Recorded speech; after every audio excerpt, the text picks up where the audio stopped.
کہانی کا عنوان عشق آتش، قسط نمبر 13۔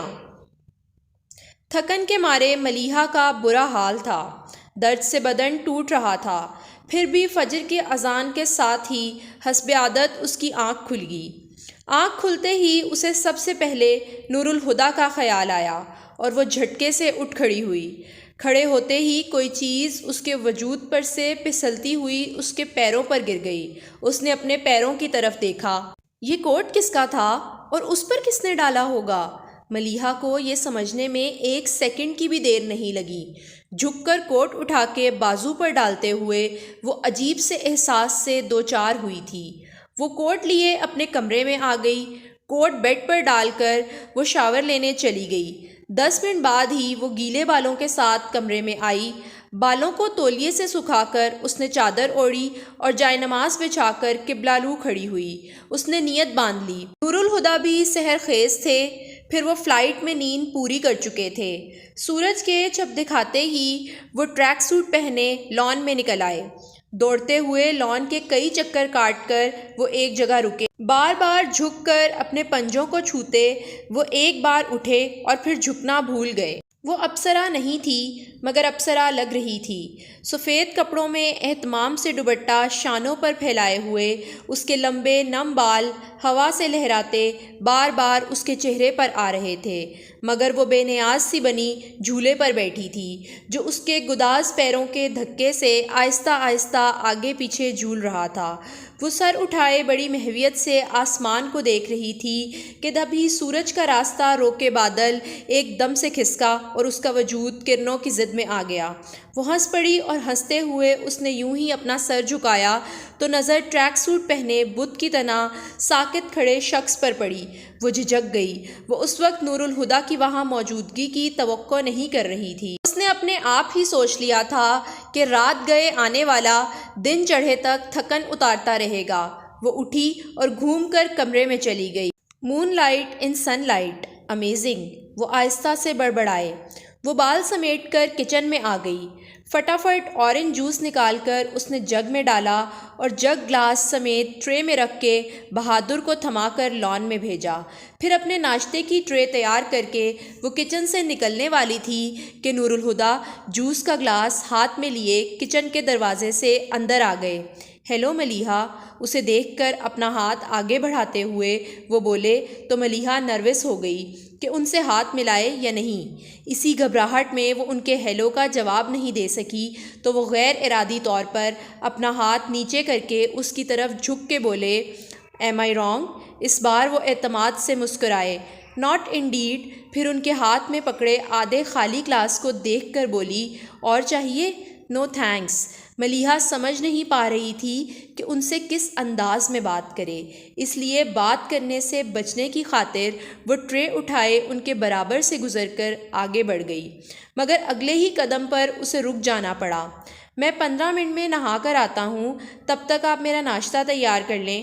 کوئی خاص اہتمام کرنے کی ضرورت نہیں ہے، بس جو باقی گھر والے لیتے ہیں، البتہ چائے اسٹرانگ ہونی چاہیے۔ گلبانوں کو ہدایت دے کر وہ پلٹے تو ملیحہ کو دیکھتے ہی ان کے منہ سے نکلا، واٹ ہیپنڈ؟ اس نے بھی فوراً جواب دیا، نتھنگ۔ اس نے آہستہ سے نفی میں سر ہلایا۔ نور الہدیٰ اپنے کمرے کی طرف بڑھ گئے۔ ٹھیک 15 منٹ بعد وہ ٹراؤزر پر ٹی شرٹ پہنے ڈائننگ روم میں تھے۔ ملیحہ ڈائننگ ٹیبل پر ہی ان کی منتظر تھی۔ انہیں دیکھ کر اس نے گلبانوں کو آواز دے کر ناشتہ لانے کو کہا۔ ناشتہ لگ چکا تھا۔ نور الہدیٰ نے نوالا منہ میں رکھ کر دوسرے ہاتھ سے اخبار اٹھایا، پھر ملیحہ کی طرف بڑھا کر سوالیہ لہجے میں بولے، نیوز پیپر؟ ملیحہ نے ناشتے سے دھیان ہٹا کر ان کے ہاتھ کی طرف دیکھا اور مسکرا کر بولی، میں ناشتے کے وقت اخبار نہیں پڑھتی۔ کیوں؟ وہ یوں ہی پوچھنے لگے، کیونکہ اخباروں میں ایسی خوفناک خبریں چھپتی ہیں کہ پڑھ کر بھوک ہی اڑ جائے۔ سچ کہا۔ بولتے ہوئے انہوں نے اخبار کھولا اور پڑھنے لگے۔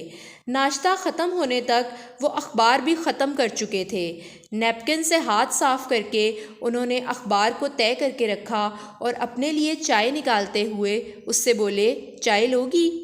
میں چائے کم پیتی ہوں، دن میں صرف 1 کپ، وہ بھی شام میں۔ وہ بھی ناشتہ کر چکی تھی۔ نیپکن سے ہاتھ صاف کرتے ہوئے بولی، پھر اخبار اٹھاتے ہوئے اس نے بہادر کو آواز دی۔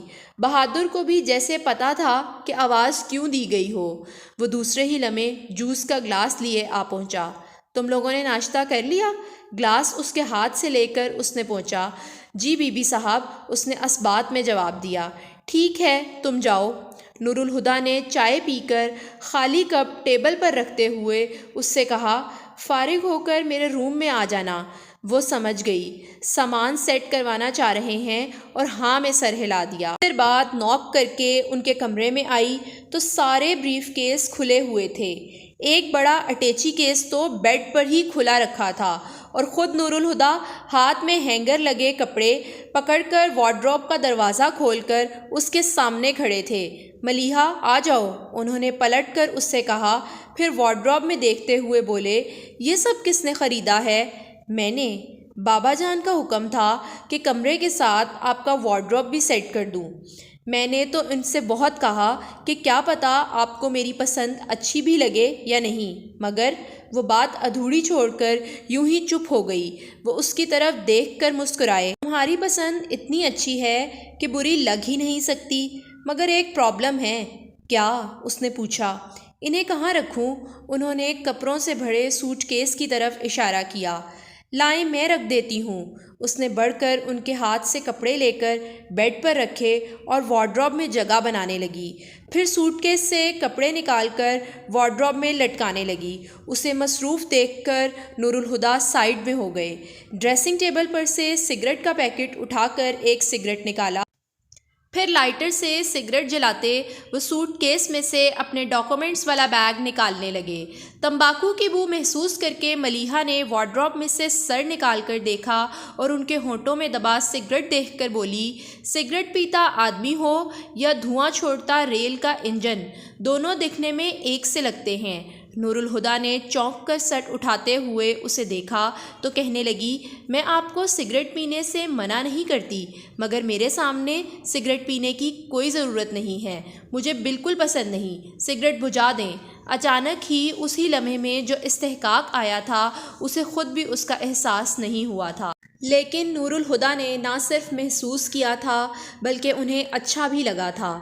زیر لب مسکراتے ہوئے انہوں نے سگریٹ ایش ٹرے میں بجھایا۔ اور کوئی حکم؟ ان کی بات پر اسے لگا جیسے وہ کچھ زیادہ ہی بول گئی تو فوراً ہی معذرت کرنے لگی۔ سوری، میں عام طور پر اس انداز سے بات نہیں کرتی، مگر مجھے سگریٹ سے بہت چڑ ہے۔ کوئی بات نہیں، تم مجھ سے ہر انداز میں بات کر سکتی ہو۔ وہ بدستور مسکراتے ہوئے بولے تو ملیحہ نظر انداز کرتے ہوئے سوٹ کیس میں سے ایک بڑا سا پیکٹ نکالنے لگی۔ وہ فوراً بولے، اسے میں خود رکھ لوں گا، تم رہنے دو۔ وہ اسے چھوڑ کر پرفیومز کی بوتلیں نکال کر ڈریسنگ ٹیبل پر رکھنے لگی۔ نور الہدیٰ نے وہ پیکٹ نکالا اور اسے رکھنے وارڈروب کی طرف آئے۔ اسی وقت بابا جان دروازہ بجا کر اندر آ گئے۔ آئیے بابا جان۔ نور الہدیٰ نے جلدی سے سب چھوڑ چھاڑ کر بیڈ پر سامان ہٹا کر ان کے بیٹھنے کی جگہ بنائی۔ کیا بات ہے، تم اتنی صبح جاگ گئے، نیند نہیں آئی؟ نیند تو آ گئی پر آنکھ جلد ہی کھل گئی، فلائٹ میں سوتا رہا تھا، شاید اس لیے۔ اب آگے کیا ارادہ ہے؟ کیا جاب کرو گے؟ نہیں، میرا ارادہ ہے کہ بزنس شروع کروں۔ کیوں نہیں؟ وہ خوش ہو کر بولے، تم نے اس بارے میں کچھ سوچا ہے؟ کیا بزنس کرو گے؟ کچھ پلانس تو ہیں، مگر میرا خیال ہے پہلے یہاں کی مارکیٹ کو سرچ کر لوں۔ ٹھیک کہہ رہے ہو، مگر آتے ہی کام میں لگ جانے کی کوئی ضرورت نہیں ہے۔ کچھ دن آرام کرو، پھر ان معاملات پر غور کرنا۔ ویسے اب تم آ گئے ہو تو ساری ذمہ داریاں بھی تمہیں ہی اٹھانی ہوں گی۔ سفر کی تھکن اتار لو، پھر میں تمہیں زمینوں کا حساب کتاب بھی سمجھا دوں گا، بلکہ اگلی بار نواب شاہ جاتے ہوئے تمہیں بھی ساتھ لے جاؤں گا۔ بابا جان پلیز، زمینداری وغیرہ میں مجھے کوئی دلچسپی نہیں۔ ویسے تو میں آپ کے ساتھ جا سکتا ہوں اور جاؤں گا بھی، لیکن حساب کتاب والا معاملہ آپ اپنے ہاتھ میں ہی رکھیں۔ نور الہدیٰ بڑی انکساری سے بولے تھے۔ بابا جان ہنسے اور کہنے لگے، مظہر فاروقی کا بیٹا کہتا ہے کہ اسے زمینداری سے دلچسپی نہیں؟ یہ تو کمال ہی ہو گیا۔ بھائی جی پکے زمیندار تھے، میاں جی کی زندگی میں ہی فصلوں کی بوائی کٹائی کا کام انہوں نے اپنے ذمہ لے لیا تھا، پھر وہ اچانک ہی سنجیدہ ہو گئے۔ دلچسپی کی بات کی ہے تم نے، مجھے بھی زمینداری سے دلچسپی نہیں تھی اور نہ ہے۔ بھائی جی جب تک تھے میں نے کبھی مڑ کر زمینوں کی طرف نہیں دیکھا، مگر باپ دادا کی نشانیاں خود سے الگ بھی تو نہیں کی جا سکتیں۔ ملیحہ نور الہدیٰ کے بغیر تو سامان سیٹ نہیں کر سکتی تھی، اور نور الہدیٰ بابا جان کے ساتھ باتوں میں مگن تھے۔ وہ کچھ دیر تو کھڑی ان کی باتیں سنتی رہی، مگر جلد ہی بور ہو گئی۔ بابا جان بیڈ پر بیٹھے تھے اور نور الہدیٰ ان کے سامنے جس جگہ کھڑے تھے ملیحہ کی طرف ان کی پشت تھی، اور وہ ان کی نظر میں آئے بغیر کمرے سے نکل سکتی تھی۔